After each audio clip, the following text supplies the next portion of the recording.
আসসালামু আলাইকুম। আজকে আমার একটা পার্সেল আসছে, ওর বাবার জন্য একটা ঘড়ি আনলাম। আপনারা দেখে বলবেন কেমন হয়েছে। ওর আর আমার তো খুবই পছন্দ ছিল। সব কাজটা শেষ করে ওকে গোসল টোসল করিয়ে ভাত খাওয়াইতে নিয়ে আসলাম। ভাত টাত খাওয়া শেষ হলে নামাজ টামাজ পড়ে রান্নাঘরে যাব রান্না করার জন্য। ওর জন্য আমি ভাত নিয়ে বসছি, ও খেলা করতে আছে।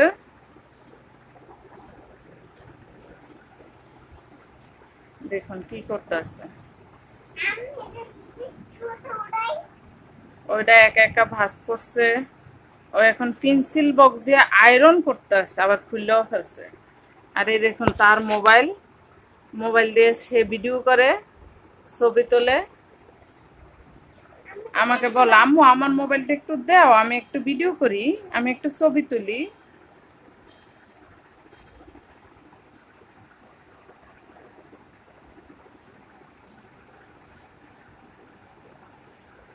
সে খালি কেল দুষ্টামি। দেখুন বিছনা গোছায় রাখতে পারে না। ওই দেখুন বইগুলারে কি করছে, আর এখানে পেন্সিল বক্স বোর্ড এগুলো দিয়ে কি করতেছে সে।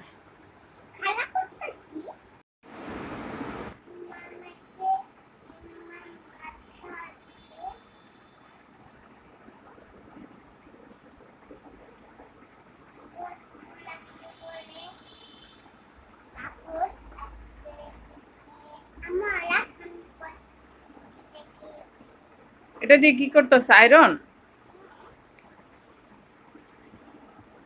তোমার বন্ধু, তোমার আন্টিদেরকে বলে দাও আমাকে লাইক করে দিয়েন, সাবস্ক্রাইব করে দিয়েন। বলো। কেন তুমি না একা একা বলো?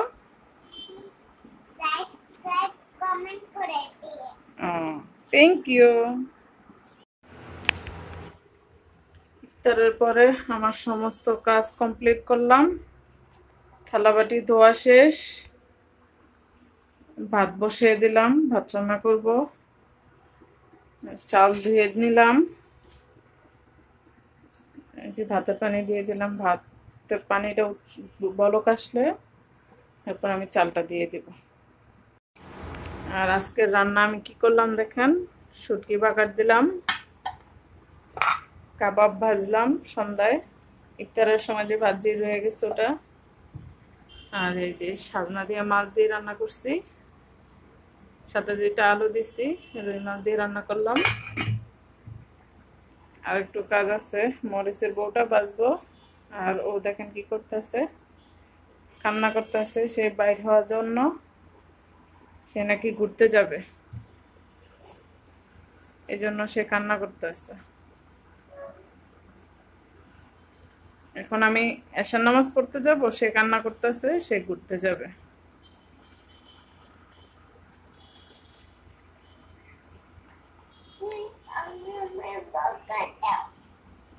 আমি তোমাকে বকা দেই? তুমি পচা কাজ করো তাই আমি তোমাকে বকা দেই?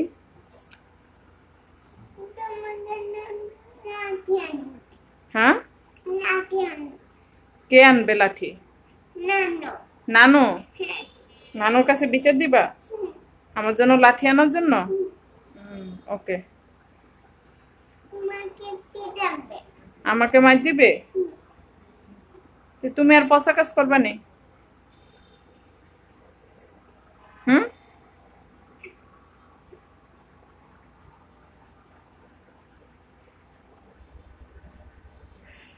দেখুন ওর মতো ভদ্র আর কেউ আছে? মনে হয় যেন কত ভদ্র সভ্য শান্ত একটা মেয়ে, কিউট একটা বেবি। সে কিন্তু অনেক দুষ্ট।